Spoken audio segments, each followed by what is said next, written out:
The only profit worth making is the one you actually enjoy making. Welcome to the Legacy Branding Podcast. I'm your host, Laura Beauparlant, here to guide you through the journey of selling your business and building a personal brand that leaves a lasting impact. On the show, we'll explore real-life founder stories, expert insights, and actionable strategies to help you navigate the transition, avoid post-sale crisis, and create your impact-driven legacy brand. Whether you're thinking of selling, building to sell, or already on the other side, this podcast is your go-to resource for making your next evolution your best one yet. Let's dive in. Today, I'm thrilled to welcome Drasko Raicevic to the Legacy Branding Podcast. Drasko is the founder of Peacefully Ambitious CEO, where he helps entrepreneurs turn inner stress into peaceful profits by up-leveling their identity and leadership. From his early days coaching martial arts to building a successful weight loss business and navigating the challenges of self-sabotage, Drasko has experienced the highs and lows of entrepreneurship firsthand.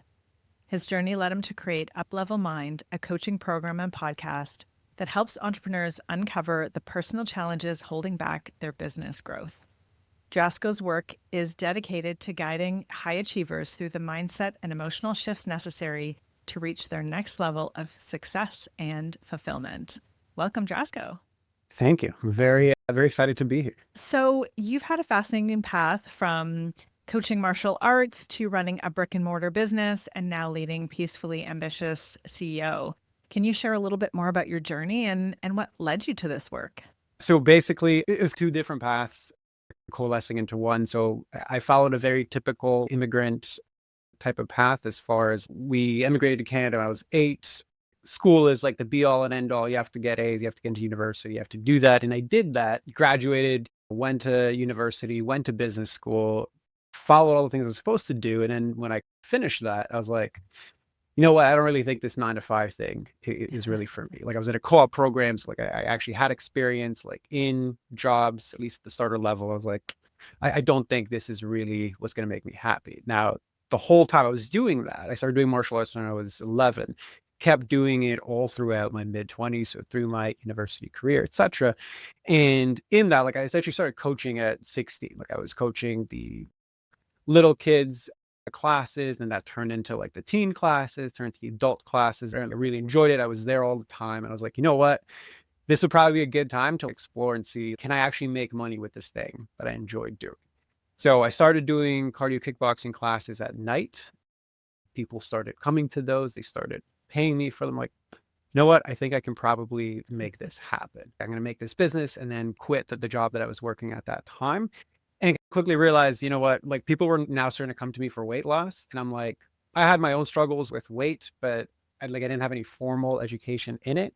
So I just started following that thread. I started to learn, how do you do personal training? How do you do nutrition? How do you do all of these things? And then that eventually evolved into just starting my own, at that time it was a boot camp, and then evolved into a brick and mortar weight loss center. So we dealt with like all of the quote unquote hard cases, like people that have had lifelong struggles with weight. They just couldn't get it off. I didn't realize at the time, but I was essentially doing life coaching through the vehicle of nutrition and personal training. And we had an integrated program that combined nutrition, the exercise, and like the lifestyle. And everything on that business on paper looked like it was slated for like good success, right? Like I had a team that was operating very well. The internal systems I created were like somebody who never trained anybody within a few months was able to be like a very decent trainer, could be hired anywhere. Everything was like running well. And yet I had all of these emotional and mindset blind spots that basically started to sabotage the business at that point unconsciously. Like I just started making bad decision after bad decision, throwing good money after bad. Because what I didn't realize at the time was I was basically using the business as a proxy for my own worth. Like I wasn't really that passionate about making a business, like a fitness business, work as much as I was trying to prove that I could be a successful business owner. And that just led me to, long story short, like I bought into that whole, like you're one funnel away from all of the success, because I grew my business that way through internet marketing. And I just kept throwing money into getting people in with these promises of essentially quick results because that's what made my metric sexy. And whatever agency I would talk to, like, hey, your numbers are good, just throw more money into it. I listened to that because I just needed to prove that I could do this. While on the back end, all of our systems were slated around slow, steady, Hmm. progressive lifestyle change. So when people would rightfully come in, I'd give them all these promises. And then the back end delivery was like, well, this is going to take some time because it took you a lifetime to get to here. We can't undo this in 2 months. I just kept having all this churn that eventually caused my business to implode. Now, this ended up being a good thing because the business imploded 10 years to the month that I opened it, which was January of 2020. Ooh, So right before COVID hit. So I would have yeah. had to close down anyway, right? So I'm glad that I didn't go into more debt to try and keep it afloat. But basically, this kind of crash caused me to like basically reevaluate everything. Like this whole identity that I had is now shattered. Who am I if I'm not striving towards this thing? So in that rebuilding, in that reinvention, like sparked a lot of healing and then sparked basically the truth that like really what I'm here to do is help the human evolve behind whatever it is that they're doing. And that took a turn for like helping the human behind the entrepreneur evolve so they could be better business owners. Right. And that's what opened up the podcast where I coach business owners live on air. And then all of my coaching now is around not just helping entrepreneurs like avoid the path that I had to go on, but really use those tools that I learned to basically make more stress-free, peaceful profits, right? Because like I'd gone through burnout twice in that story too, and I know how to avoid that. So it's just like the only profit worth making is the one you actually enjoy making. Yeah. So, do you think you were doing that self sabotage without realizing it because it wasn't the right type of business? Or do you think there was something else that was leading to the self sabotage? No, I think I would have imploded whatever the business actually was. Like I was saying, the biggest driver, and there's a lot of them, but the biggest one was I was just trying to prove away my own worthiness. Like I was trying to build this business so that I could show it and be like, look, like I'm actually like good enough, you know? Mm, So it didn't matter whether I was doing fitness or whether I did actually go into life coaching, I would have sabotaged it in some sort of way. It's like you're far away in between the glass, like, oh, look, like there's depression. Oh, look, there's anger. Oh, look, there's even happiness, but like you're disconnected from it. You're not really in tune with that. And when you're not in tune with those emotions, you're basically missing a lot of the signals that get sent to you about what it is that is actually the issue, right? Like you lack the ability to basically discern the signal from the noise.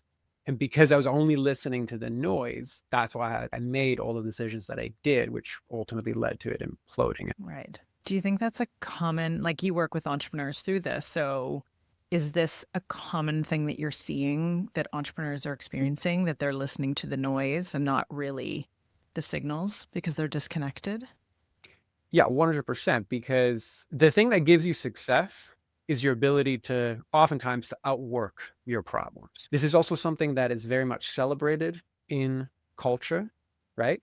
And how can you argue with it when it's giving me money in my bank account? It's giving me whatever material things that I have.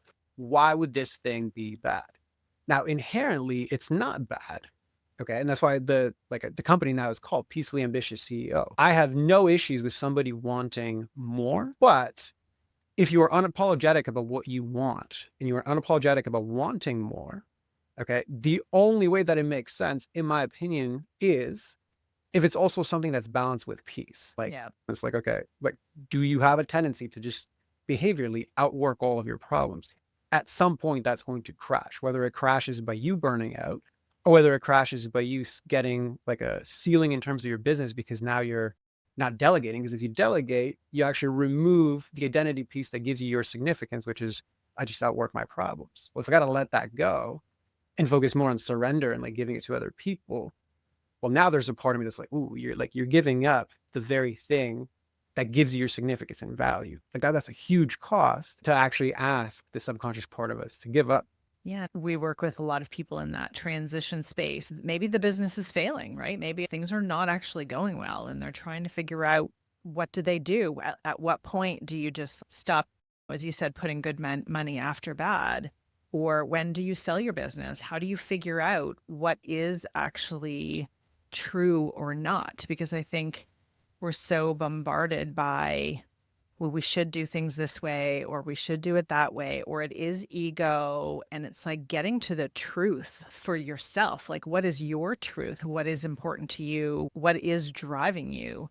I think that can be the hardest place to get to. Yeah, 110%. People generally come to see me when they're in one of three camps. So either I've reached a success plateau. So like everything I've done so far isn't working anymore to get me to the next level, whether that's profit, revenue, like whatever, but there's something I'm missing and I know it's like a me problem, but I can't really figure it out. The second camp is the burdensome success. Like I'm building this thing and now I have all this responsibility. And if I let it go, it's all going to crash. So I have to keep it going. I'm stuck in this hamster wheel in prison that I've actually built. And the third one, which you're sort of alluding to, is the empty success. Like I've climbed this big, massive mountain, whether that's a sale or whether it's I've gotten funding or whether it's just like I've built a business that I don't have to be in anymore. Kind of like, what now? And I describe that as like you climbed a really big mountain only to find a depressive view. And in my opinion, even though that's the smallest portion of my clients, it's also the most like significant one because you actually did all of the things you need to do. You came to the top. So if I use the previous example, like if you're someone who just outworks all of your problems, okay, and you now get to the top and you've achieved everything that you want to achieve. And now it doesn't feel that good. Like the whole reason you did it is because you thought at this point it's going to feel great. And you don't get that. Now it's like, well, what now? Right. And this is why you hear of all these like, "Oh, why are you so unhappy?" There's no reason for you to be like unhappy. So there's a lot of different reasons for it. The ones that I commonly see is number one, is like it takes a certain level of courage to actually be authentically accurate and truthful about what you actually want. Yeah. Because if what drove me to actually succeed is usually some form of I'm moving away from a crappy situation, moving away from a crappy history, from a crappy childhood, from like me trying to prove that I can actually do something. All of those are intentions and motivations that get us to move away from an unwanted situation, which does nothing to actually define what it is that you actually want. So imagine spending decades of your life moving away from something and missing the whole point of like, what is it do I act like that I actually want, right? Because you've never actually explored what makes me genuinely happy. Who am I without my accolades and my success? Who am I without my work ethic? If the business went away, who would I be? Who would be in my corner? It's like I never even had the time or the opportunity or the space or the capacity to actually think of those questions deeply. And when you get to that point, generally, then we begin to look at the history and be like, okay, well, which parts of your identity actually led to this? It just goes to show that no matter how successful entrepreneurs are, where they are in their journey, there's always going to be either pressures, expectations, internal or external. Your measure of success is, and is that accurate? Is that really what you deem to be successful, or what society or others, or who are you doing it for? There's so many layers to this.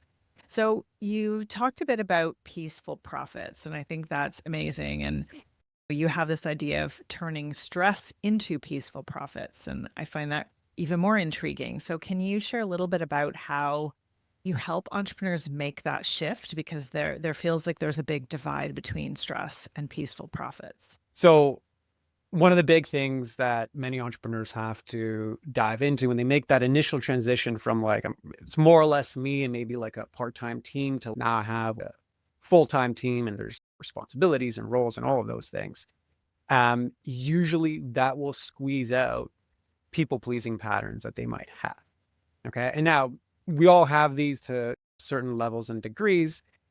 But for the people that really struggle with people pleasing, this oftentimes becomes a major role or a major source of stress within their day to day. So, how do you turn that stress into peace? So, if you look at something like people pleasing, right? So, people pleasing is essentially lying, right? Because you generally are going to say yes when you internally mean no. The primary person that we lie to is first ourselves, and then that has ripple effects. So, if you're looking at it from the perspective of team, well, what are the main like team stresses that we generally have? It's going to be some combination of I told you to do X, you did Y, and I don't understand the gap between them. So if I've grown up with people pleasing tendencies, now that gap is something that I have to compensate for in some sort of way. Whether I end up redoing the work myself, whether I end up not delegating and just doing the work because it's quote unquote faster, whether I end up just compensating by paying for performance that isn't actually yielding the result that this person was actually paid for, or some combination of all three. All of those are scenarios where there's a lot of stress. Okay. So, how do you turn that stress into peace? Well, the root cause of all of those is not going to be solved by you improving your SOPs. Like, that is part of the technical solution of a problem. Okay. But more often than not, like the entrepreneurs I work with, like they already have something in place. It's usually, I told you to follow X process, you didn't. I completely ignored X process and I just went ahead and I did it, or I forgave them, or I did some version, whatever. Right. Mm-hmm. So if you then handle the root, which is, okay, why do I have these people pleasing tendencies? Okay, so usually it's going to stem from something earlier on in your life where you found safety in basically shrinking your own light. You don't, like, you got reprimanded for being self assertive, you got reprimanded for being loud, you got reprimanded or punished in some sort of way for expressing yourself. Like, all of these things are going to contribute to then you avoiding the quote unquote conflict that's going to come from the very ridiculous idea, which is like, I sign your check, but I'm scared to like call you out on this thing. Like, we all logically know this is absolutely ludicrous, yet we do this all the time, right? But it's like all of that is basically stress that's created from the internal tension I feel from lying, right? Because I'm saying yes, but internally I feel no, right? And or the profit and time leaks that result from these situations, right? Because there's now a leakage of my own time to compensate for this, whether if I'm redoing it or we're going back to it 10 times. There's obviously profit leak because I'm paying for performance that doesn't lead the results that I actually wanted, right? And then not to mention the personal like profit and time leaks of like, if I'm spending an hour working with you on something that I should have delegated and held you accountable to, well, if I change nothing of my business and only turn that hour into like consulting work for whatever your hourly rate is, like you can, and I do this as part of like my Peaceful Profits roadmap, like you calculate out if you waste an hour a day kind of handling these things, how much does that actually translate into like your own personal profit and timely, right? So there's different ways to look at that. But getting back to your question, it's like when you handle the root cause, I can now be okay if the other person isn't okay with whatever it is I say. I can be okay with like I take up space, right? Like one part of self-esteem is like self-assertiveness. It is my right to take up space and to be alive. Well, if you shrink that, that's generally going to be a people-pleasing thing. So like if you get to the root of that and you're not actually at peace with yourself to deliver the accountability, the like, no, this is inappropriate. So you're holding standards, right? Holding boundaries around there. Like all of that is just part of you being better as yourself. That's going to translate into whatever the operational improvement needs to be, whether it is process or SOP oriented, or it's just simply like what I call refereeing. Like the thing you set the boundaries, but you're not actually refereeing it, right? You do that enough, now you've suddenly established a new normal that is a lot less stressful, i.e., more peaceful, to actually do the thing you need to do and how you need to do it. So that generally is always like the best example that I use because it's like every single entrepreneur goes through that version of that scenario, like for themselves. I think there's a lot of people pleasers. I've definitely been that in my life for sure, and I do see it show up in my business and how I operate or avoid conversations or delay them. Or so it is interesting. As you were talking, I was like, I'm feeling called out right now. No, I think it's just a reminder that that work is really important because it does leak so much energy, and that is time and profit, right? If my energy is being put into other things, then that takes away ultimately from the business. Yeah, 100%. And even when I go through Like basically the first thing people do when they start with me is we go through this thing called the Peaceful Profits Roadmap, which is like you just evaluate and assess all of these things. But when we get to this portion of it, basically like I asked them, when you're looking at these profit and time leaks, I want you to look at them broadly in terms of direct cost. So that the example of if I'm spending an hour like micromanaging you or sitting with you to do a task that you could have done if you just followed the SOP. Okay, so that's like a direct time and profit leak of whatever your hour is worth. And obviously your time is your time, right? But then you have the opportunity cost of that. Like if that hour was spent with you letting your brain do its magic and come up with higher leverage ideas on how to land the next big client. Okay, well now suddenly those profit and time, these go way beyond whatever your hour is worth.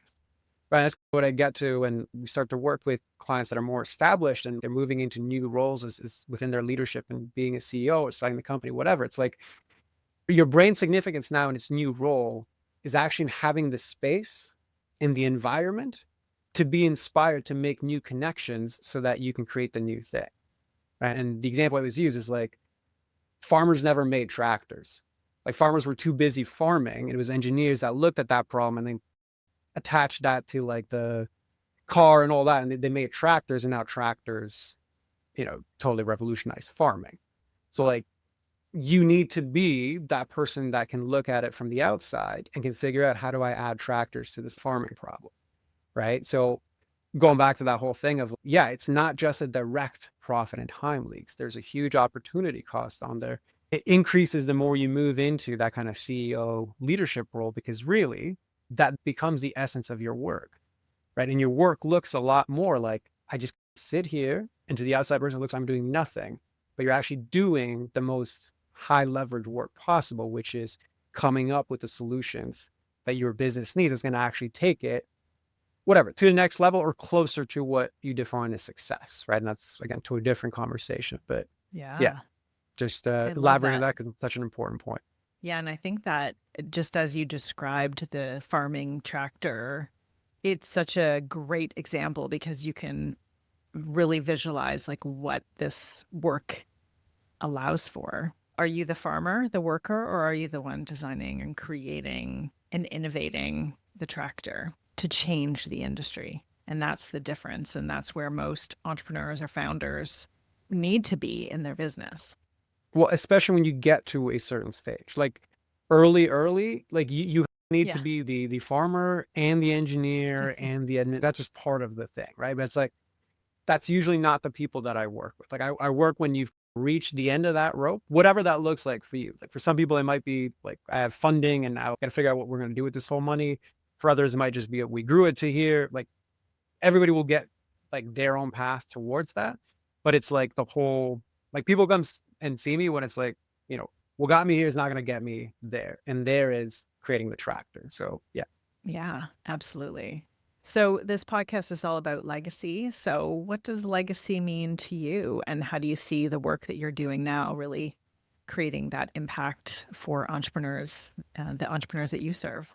So that's a really good question. Personally, I don't really think about my own legacy too much. I think that's changed now because okay, so we have I know I mentioned this off air to you, but we have a 1-year-old, Yeah. right? It's our first kid. So to me, it's like my legacy is gonna be however he turns out, right? And to me, it's like all of the stuff I've had to unlearn and continue to unlearn and evolve, etc. A big motivator of that for me is to not pass these generational patterns and whatever down to him. So in my opinion, if I succeed in that, if he is in a better position at my age now, like when he gets to my age, then to me that I've succeeded, right? Whatever money I make along the way, whatever impact I have on the entrepreneurs, obviously that's a big driver in why I do what I do. But even if I impacted millions of entrepreneurs and they all have massive businesses, to me, that would still be a failure if then my son ended up having to go through the same BS that I went through when I could have spared him for. Like, I'm not saying he's not going to go through his own BS. I think we all have our own stuff that we need to work through in like a lifetime. So I can't spare him from his own lessons. but I can spare him from giving him the foundation that like I never had. And if I'm successful at that, then to me, that's the only legacy that really matters. Everything else is just a bonus. Yeah. And I think as parents, I have two boys myself, and a big part of my legacy is the men that they will become and what I've been able to, who I am for them as a mother, and the things that I'm trying to shift for them, for their future. And you're right, they will have to go through their own struggles, and they need to, right? That's when we grow. But I also think the work you're doing is you're helping entrepreneurs do the work you've done for yourself, and imagine if their changes are helping them with their kids if they have kids. So that creates such a beautiful ripple effect, not just for them, but for their family and future generations, just like you're doing for your family.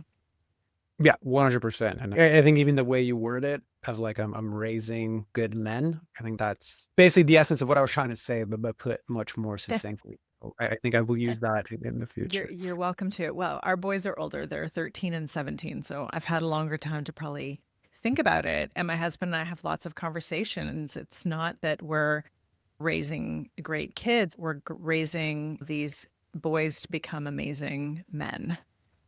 And that is what the world needs. It's thinking bigger and further down the line. Thank you so much for being here. This has been such an enlightening conversation. I've loved it. I hope our listeners have loved it. Where can people connect with you and learn more about working with you, your programs, and your podcast? Yeah. So everything is basically branded as Peacefully Ambitious CEO. So you can find me on Instagram at Peacefully Ambitious CEO. Website is Peacefully Ambitious CEO. So yeah, if you want to reach out to me that way, you can. As far as like working with me, there's two basic ways. If you want to be coached live on air by me to go through that Peaceful Profits roadmap that I suggested, I run a podcast called Joyous Profits, which is basically they go through that process, and then in exchange for them being willing to publicly be coached live on air, they can be featured on the podcast and get the coaching for free. And then obviously if you want to do that private, first step would be to go through the Peaceful Profits roadmap. Obviously is paid, but that would be the basic ways that people can work with me. I love that. I love that you're doing that model with the podcast. Thank you so much, Drasko, for being here. I hope everyone has enjoyed this episode. Thanks for tuning into the Legacy Branding Podcast. I hope today's episode has inspired and empowered you on your journey to building a brand that truly matters. If you enjoyed today's show, please subscribe, leave a review, and share it with other founders who you think would benefit from listening. And if you're ready to take the next step in building your legacy brand, visit our website, labcreative.ca, to learn more and book a call. Don't forget to join us next time for more conversations that will help you navigate your transition and create your legacy. Until then, I'm Laura Beauperland.